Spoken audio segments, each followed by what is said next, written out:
And we are back on PJ Sports Talk, the place to be every Saturday or every other Saturday uh, afternoon. And we are going to interview softball legend Dave Blackburn on the phone. How are Woo! you doing, Dave? Great. How are you doing, PJ? Thanks for having me on the show. Thank you. Um, I know I have a question for you. How Okay. old were you when you started playing softball, and how many years, or how many years were you? Well, I started when I was 16. That was when I pitched my first game, and I'm 51 years old now. So I had about 33, 34 years of pitching Did until you my accident in August of last year. Wow. And uh, did you still like playing? Did you still like playing in college? Well, I played intramural fast pitch softball in college back in the late 70s and early 80s when I was in college. The University of Illinois had a pretty strong intramural men's fast pitch program for the students. And we had about 28 teams on campus that played fast pitch softball. And luckily, in my 4 years of playing, the fraternity team that I played for, we won every game we played. What position did you play? A pitcher. I've always been a pitcher in fast pitch. Cool. And how did you handle your injuries? Well, I've been very lucky.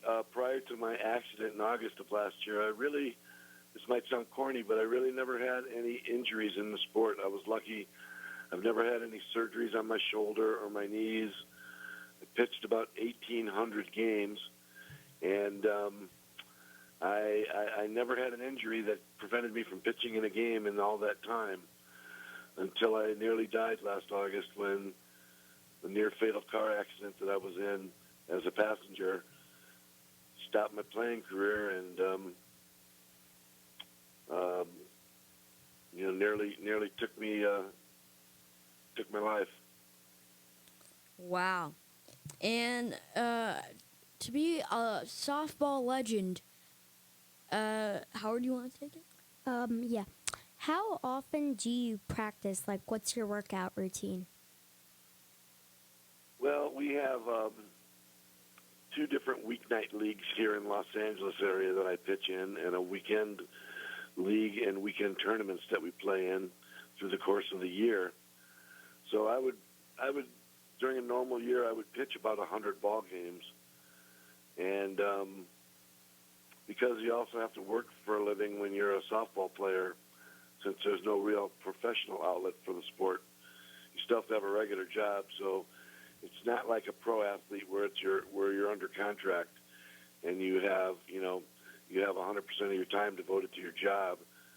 So you have to be able to get your games and play when you can, and you're in the leagues that are available. But on average, I would pitch about between 80 and 100 games in a calendar year after I moved to California when I got out of college.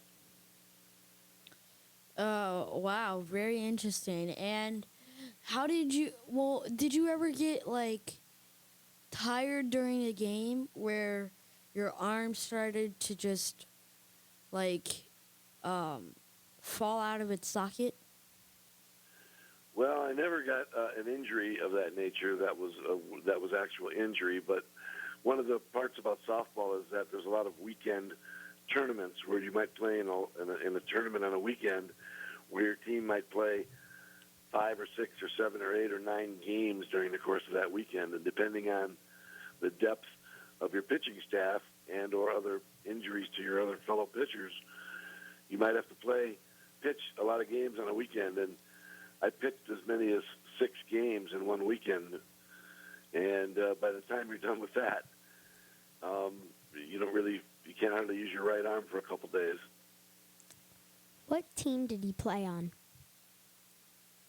Well, when I first moved to California back in 1982, I played for a team called the Camarillo Kings from Camarillo, California, and that team was two-time International Softball Congress World Champion. And then over the course of time, I played for lots of other teams. And back in 1985, I joined a club called Maccabi USA, and I had been pitching with that team since 1985. And that team is a national team that travels internationally to play in tournaments in both Israel and in Latin America. And that was the team I was playing for when I got in the accident. We have an over 40 version of that team, and we were playing in the over 40 national championship for the U.S. And we ended up winning that tournament, but I was in a coma when the tournament was finished, and because that was the tournament I was traveling to when I nearly died in the car accident. Now, when you said that you traveled internationally, have you ever traveled to any unique places and played in there? Yeah, certainly. I played in Israel 6 times, and when you're playing, the first time I ever went to Israel, when we played our games, there would be armed guards with Uzis, automatic rifles, surrounding the field to make sure nobody interfered with our game. And so it was kind of different after having played ball in the U.S., going there for the first time and playing in that kind of high-security environment. I also played in Buenos Aires, Argentina, in 2 different tournaments, Caracas, Venezuela, Santiago, Chile, Mexico City, and all over the U.S. and Canada. Wow, and was it weird having all those guns all around the campus? Well, it was a kibbutz that we played at in Israel called Kibbutz Gezer. And, it was really weird to be able to, look around the field and see maybe a couple thousand people in the stands and then, 15 armed guards kind of protecting the field from anybody who might try to come and disrupt the game or cause trouble. I knew that the guards weren't going to in any way put us in jeopardy. They were there to protect us. And luckily, nobody tried to mess with our game, and the guards didn't have to spring into action. But it was pretty weird to be in that kind of environment. And we are talking with Dave Blackburn on the phone, and this is PJ Sports Talk, the place to be on every other Saturday afternoon. And Howard has another question for you. What was running through your mind when you got into the crash? Well, it happened so fast at the time that the crash happened.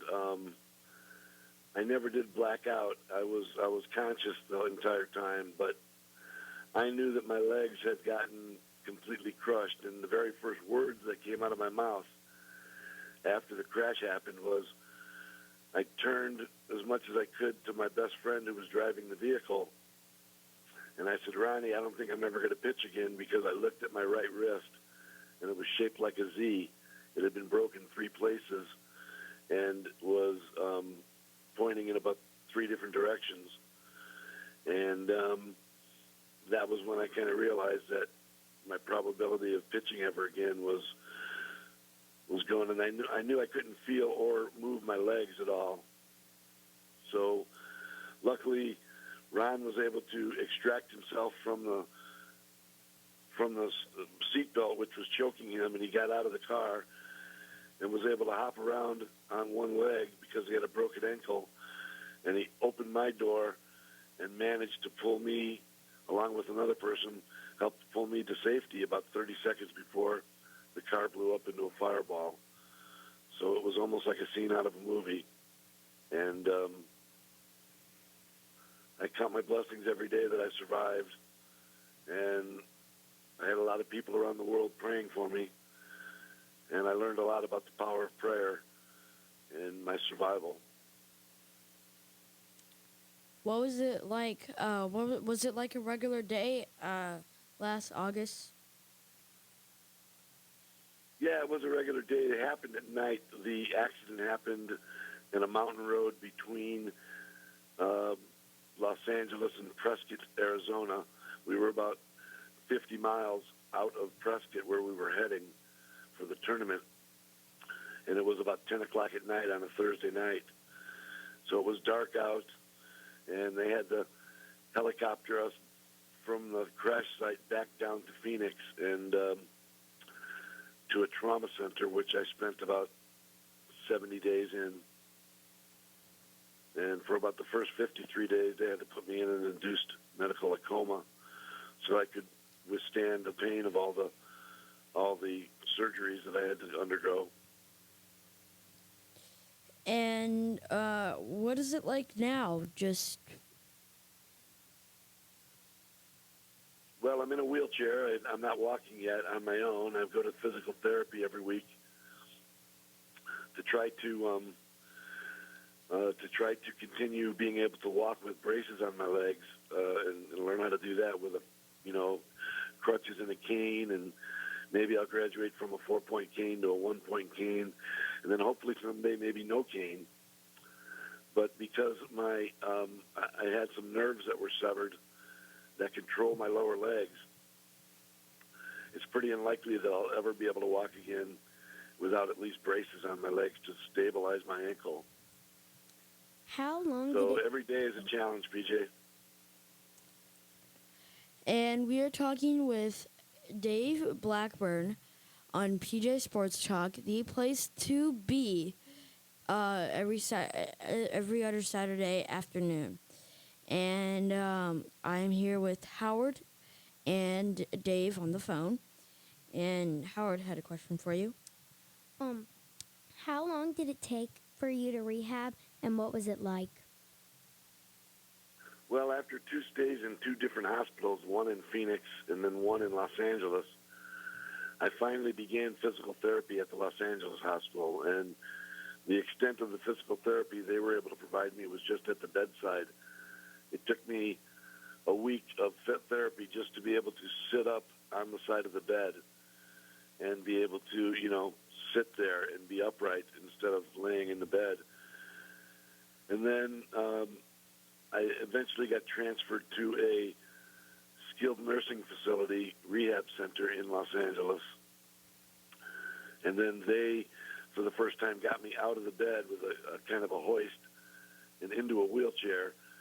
And from the wheelchair, I was able to go then into a physical therapy gym and begin exercising and rebuilding the strength in my upper body and my lower body, and doing exercises from the wheelchair like leg lifts and marching in place and things like that. And then eventually I got to where I could stand at the parallel bars and began to take steps within the parallel bars, and then began to walk with a walker.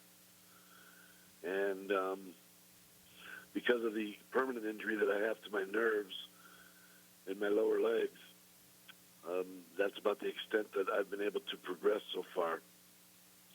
I'm just in the process of being fitted for orthotic braces for my feet and my lower legs, and those will help me move on and graduate from a walker to canes, and then hopefully no cane at some point. And Howard has another question for you. Yes. Have you ever had to miss a game before?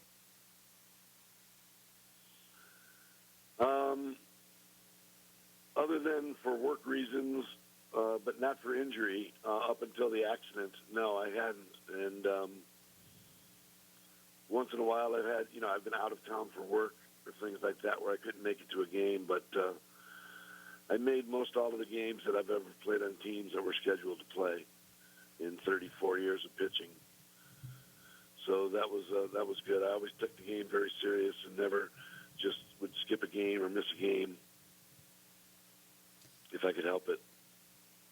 And we are live from the WTAN studio. I am PJ, and this is PJ Sports Talk, the place to be every Saturday afternoon. And is there a website, Dave, that we can donate to you? Oh, and by the way, Howard's here with me.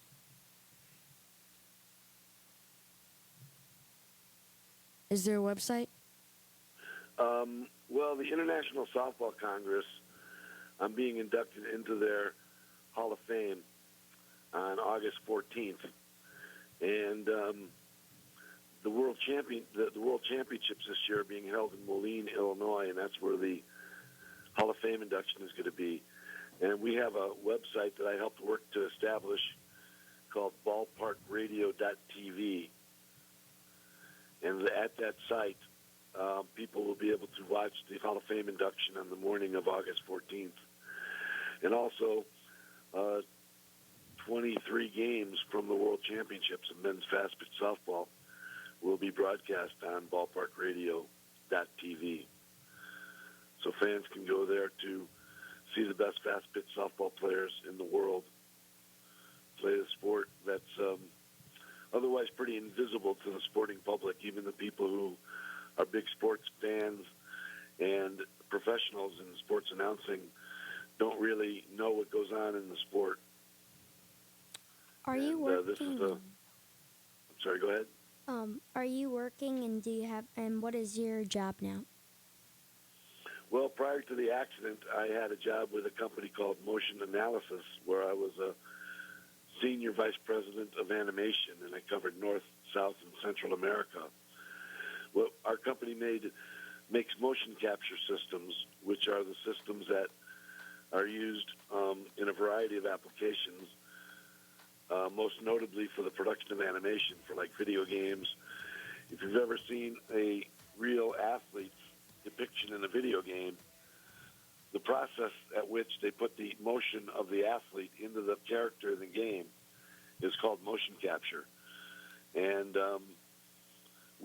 our company made the systems that studios or video game developers or hospitals or companies could buy to be able to put their own actors or performers into the motion capture suits and collect the data that was later used to animate a 3D character in a video game or a movie or a television show or a medical application. Very cool, and thank you for being on the show. And we have a baseball for you, and God bless. And Josh is going to phone. Is going to phone in next.